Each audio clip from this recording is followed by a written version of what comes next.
is it to the commands of God. Some things that are not understood by the carnal mind, and they are to be spiritually discerned, especially relating to worship and your private time with the Lord. Yeah, that's a very important question, very practical and relevant question for many women, particularly those who are married to non-Christians. My own mother was converted about 25 years ago, and she became a Christian, but my father didn't. And so for another 25 years, my mum had to live with a husband who was not just not spiritually minded, but he was quite antagonistic to Christianity. And he didn't make it easy for her to be a Christian in their home. And in fact, this was one of the things that the devil used to stop my mother from becoming a Christian. One of the things that held her back for many years was, what will this do to my marriage? How will I relate to my husband? Will he still love me? Will this drive a wedge between us if I become a Christian and he continues in the way that he is? And I always tried to reassure her, although it was hard for her to understand this before she became a Christian, but I always tried to reassure her, Mum, if you become a Christian, it will make you a better wife to Dad. It may make things harder in some ways, but it shouldn't make you less loving or less committed to marriage. It should make you an even better wife than you already are to Dad. And that was certainly the case. But there were lots of times when it was difficult for my mum. She would go to Sabbath morning worship. She would go to the midweek prayer meeting. But my dad wasn't particularly happy about her going out, so she always felt the pressure of needing to be back quickly. She always she tried to respect my dad as far as possible, while not disobeying, obviously, the clear command of God. So she had to go to worship. She had to go to the prayer meeting because she knew that God commanded those things. But she didn't have to stay for an hour after the end of worship and after the end of the prayer meeting. The church that she went to, there weren't many good churches in the part of the UK where my mum and dad were living. And so she ended up going to this little small Baptist chapel. There were maybe 15 people in the church, and they were all quite elderly, and they didn't have a pastor. To show how desperate they were, they used to listen to cassette recordings of me preaching in my congregation. That's what they would listen to often for their midweek prayer meeting. So they really were desperate. There were other churches that would have been better, that were further away, but my mum didn't want to take that time. She knew that my dad wouldn't really be happy about her travelling all that distance, taking all that time to go and come back again. So she just did her best with this church that was closest to her. It wasn't heretical, but it wasn't the best church. She didn't grow as much as she might have done, but she was trying to obey the command of God as well as she could, and also to be subject to her husband. She couldn't say to my dad, okay, I will just stay home and not go to church. But she tried to find a compromise where she could submit to him as much as possible, even though he wasn't a Christian at all. And those examples maybe will help, I think, as much as anything in answering this question. And if that's true, if that's the kind of thing that a Christian woman can do with a man who is not a Christian, who's quite antagonistic to Christianity, well then how much more, hopefully, with a man who is a Christian, but is maybe not just as spiritually minded, maybe not just as mature, committed as he ought to be. You must not sin. Your husband does not have the authority to command you to sin. And if he tells you to do anything sinful, you must disobey. There's no question about it. You must disobey him and obey God. But you want to submit to him as much as possible. And actually, as Peter says to wives of non-Christians, that's one of the ways that you can actually witness to and win round your husband, by showing a submissive spirit as much as you possibly can. It may be that you are much more spiritually mature than he is. But the Lord is sovereign over these things, and one of the things that the Lord may use to bring your husband to a more mature faith is you submitting to him and you doing all that you can possibly do to fulfill your role. And that's the best thing that you can do for your husband, is to be what God has called you to be, and that is to try to submit to him in everything that is right and lawful. I'm not sure if I answered every part of that question there. I think that's probably it. Okay. Related question, could you give a word of counsel to those who are single parents or husband, wife with unbelieving spouse? I think you probably answered the second part, but anything for single parents? Single parent. It's very hard, isn't it? We have No husband and no a couple of single parents in our congregation Your now wife passed away, so you single in parent? Ireland. I mean, Or you passed away, your wife is single parent? It's not easy bringing up children by One person yourself. died. It's not the Yeah, ideal. one divorced. I mean, you've got to do the work of both mother and father, don't you, to your children. I suppose practically one thing to do is to remember that you're not on your own. Obviously you have the Lord, and that's wonderful. And he gives you all the inner resources that you need. He's given you the church as well. And you know, anyone who gives up homes and families and parents and children for the sake of the kingdom will not fail to receive 100 times as much in this present age. And so if in God's providence you are a single parent and you're trying to honor the Lord and make the best of that situation, then he has given you hundreds of co-parents in the church, and uncles and aunties and grandparents, and so don't try to do it all yourself. Maybe that's a temptation for single parents to feel, either through shame, it depends on the circumstances, I guess, through shame or through pride. I want to do this myself. I don't need anybody else. I will manage. I don't need to ask for help. You should ask for help. That's what the church is for. So involve many other people in the raising of your children. I mean, that's what we're meant to be doing anyway as a church.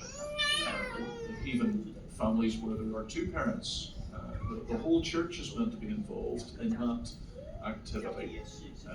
Well, how much more then for single parents? Thank you.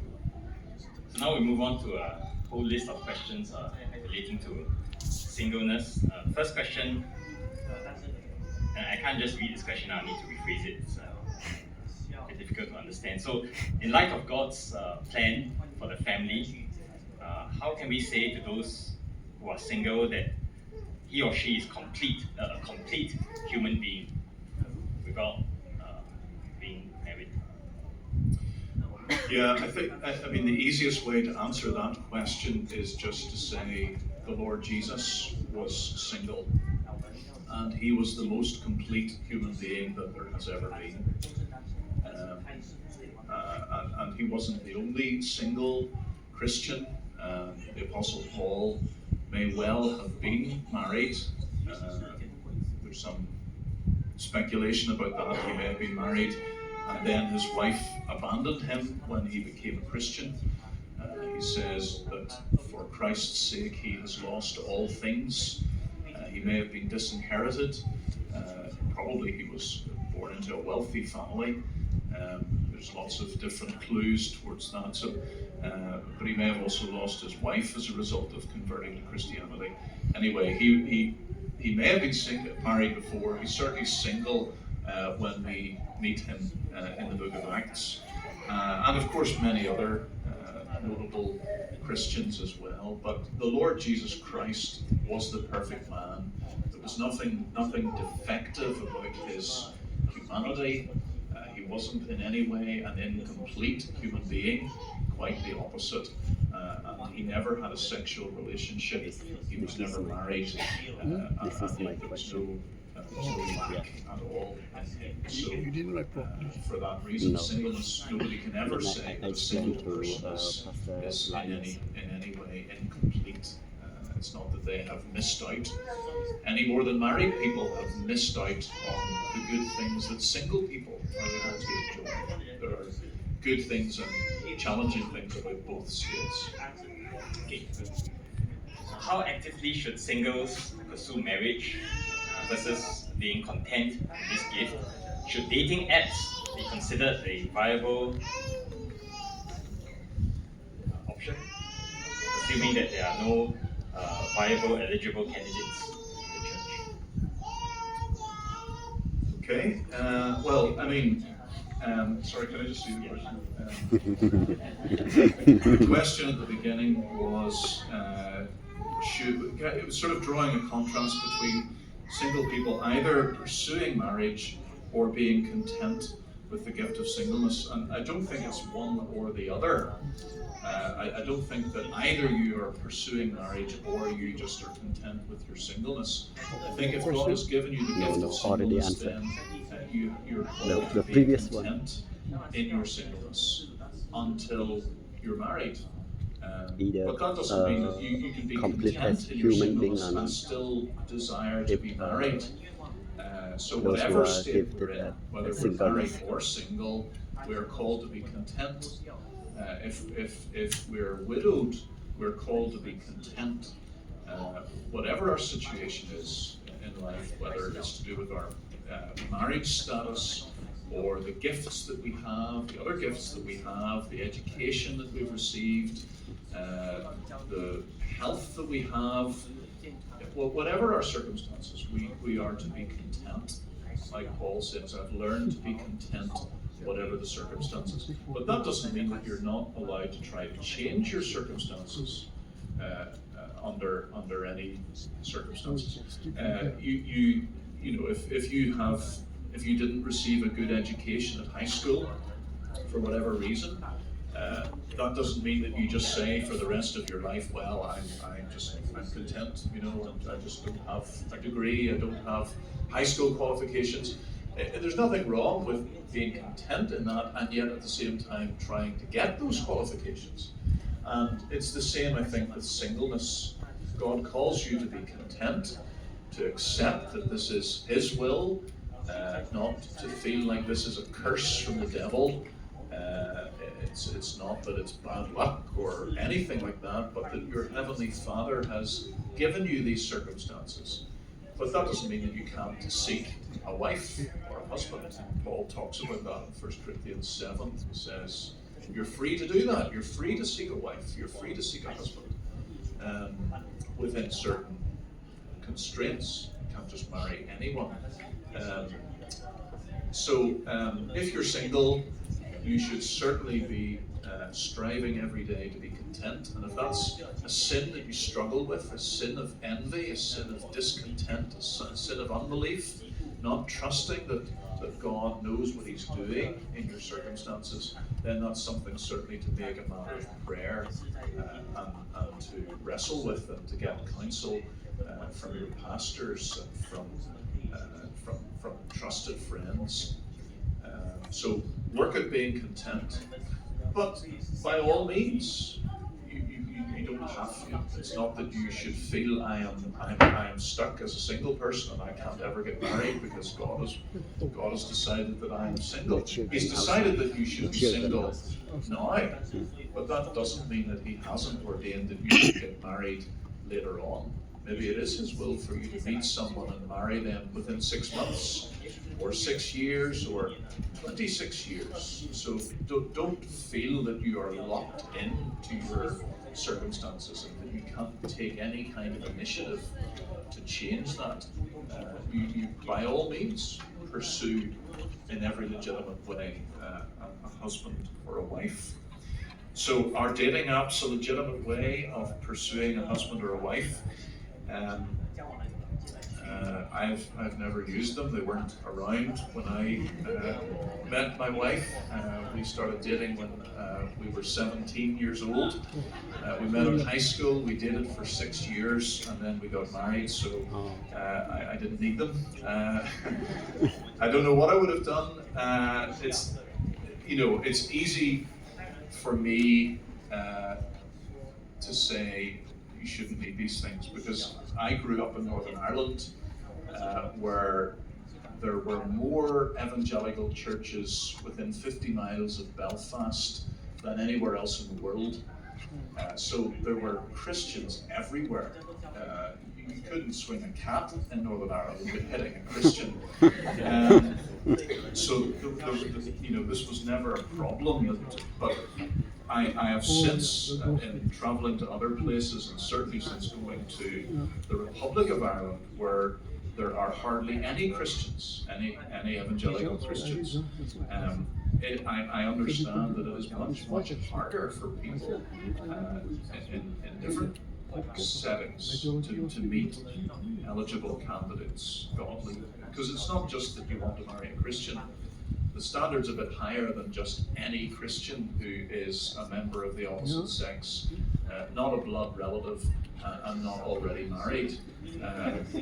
Those are ultimately the conditions, but you want to set the bar a little bit higher than that. You're looking for the kind of qualities that we've been thinking about this week.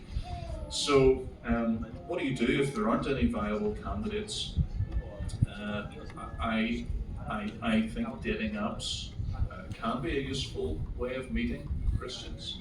It's just a way of getting in touch, isn't it? It's just a way of meeting people. Ideally, you want to go to conferences and meet people in person, face to face, but if that's not possible, I don't see any problem with the dating app, as long as it's a Christian dating app.